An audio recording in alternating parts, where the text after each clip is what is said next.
And welcome to week number 5 of our Pigskin's Pick here on Delaware Live Sports. Benny Mitchell with Trey Mitchell. And last week, Trey, we had one wrong. We both picked Laurel over Caravel. Caravel gets the win at home, and the Bulldogs drop from the unbeaten. So still going to set up a big game next week should Woodbridge and Laurel both win.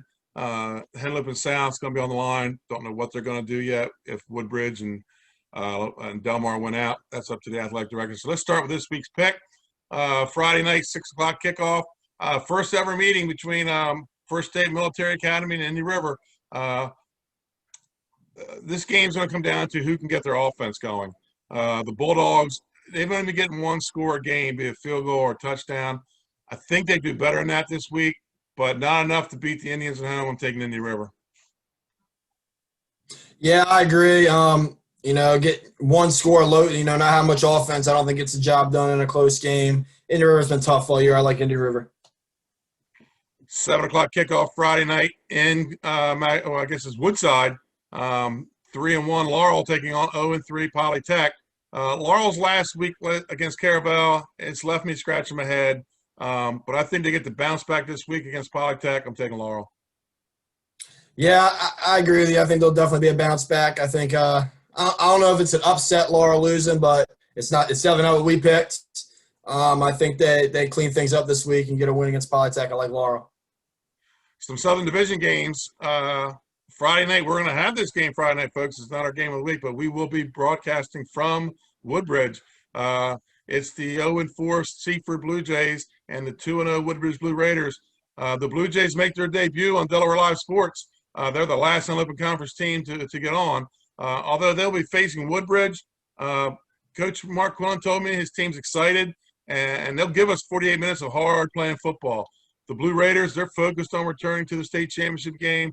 I want to welcome Seaford to the show, but the Blue Raiders move to 3-0 and prepare for next week's big game against Laurel. I'm taking Woodbridge.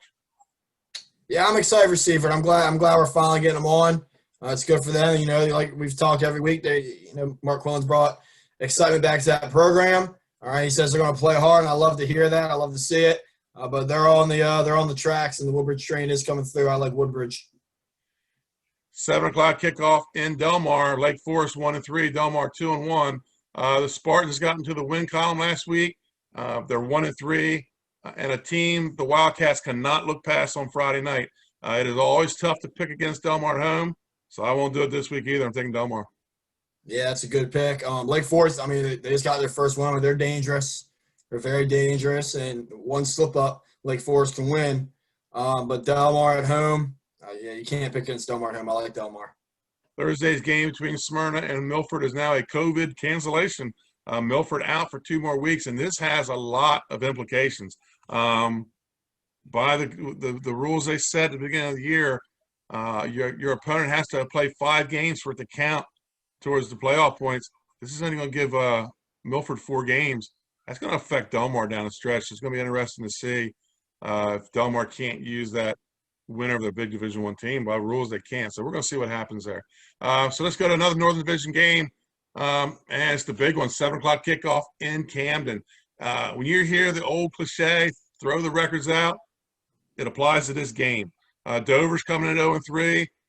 Sees Rodney coming in 4-0. You and I have seen crazy things happen in this game. This is a big rivalry in the middle of Delaware. Dover played tough in the first half against Smyrna in week 1, and they battled with Slazeano in week 2. But Sussex Central came out last week and just dominated the game. The Riders' defense has been on point this year. CR is 4-0 for the first time since 2008. You know what happened that year. That was back in the Duran Harmon day, and the Riders won the Division I state championship that year. CR moves to 5-0. I'm taking Caesar Rodney on Friday night. Yeah, that was my freshman year in high school, actually. Right. That's Rodney. But, yeah, so Dover, they are 0-3.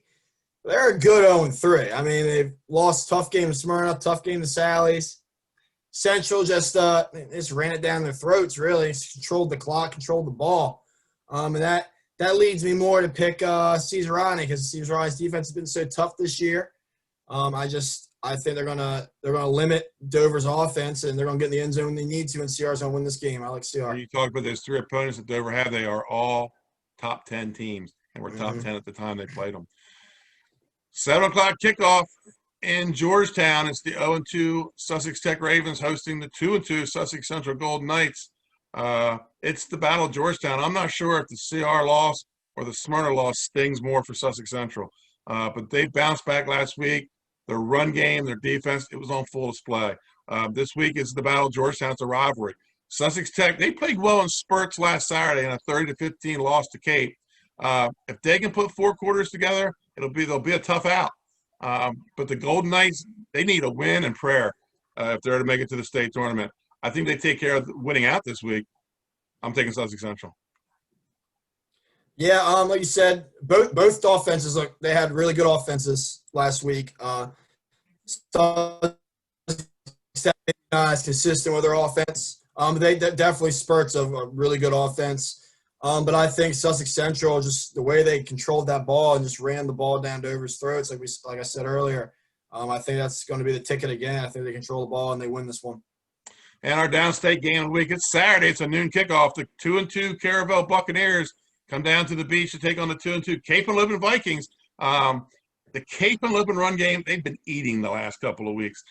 Caravel's on a roller coaster of a season, which obviously makes this game an easy pick. Wrong. That last week we saw the Bucks on the up with a 2014 win over Laurel. Okay, I wasn't ready for that result as Caravel knocked Laurel from the ranks of the unbeaten. Jaden Davis, he's been 65% of the Vikings' offense production. And even in their losses, the teams have not found a way to shut him down. The Bucks have an equally explosive running back in Keyshawn Drumgo. 90-minute drive to the beach. The weather should be warm.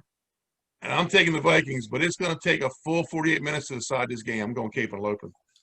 Yeah, I've been back and forth in this game for a little bit now. I know Cape's a little banged up at quarterback, but you make the point of Jaden Davis and 65% of their offense. And I think that's what gets it done for Cape. I've been back and forth. It's a quarterback effect. Do they beat the quarterback? But even if they get after the quarterback early, I think they're just going to hand it off to Jaden Davis. He's going to control the clock. He's going to control the ball. And I think that's what's going to get Cape at home. I like it. When Dan Bergy did go out of the game, they kind of sputtered. We could see some Wildcat out of the Vikings this weekend. We'll see what happens if Caravel's ready for that. So I'm Benny Mitchell with Trey Mitchell for Delaware Live. This is our Week 4 Pigskin Picks. We'll see you at kickoff. 2 games again downstate as we have on Friday night, Seaford at Woodbridge. Saturday, we have Caravel at Cape Henlopen. And up north, on Friday night, they're going to have the Hodson Salesianum game up at Abyssinia Stadium. So, folks, see you at kickoff.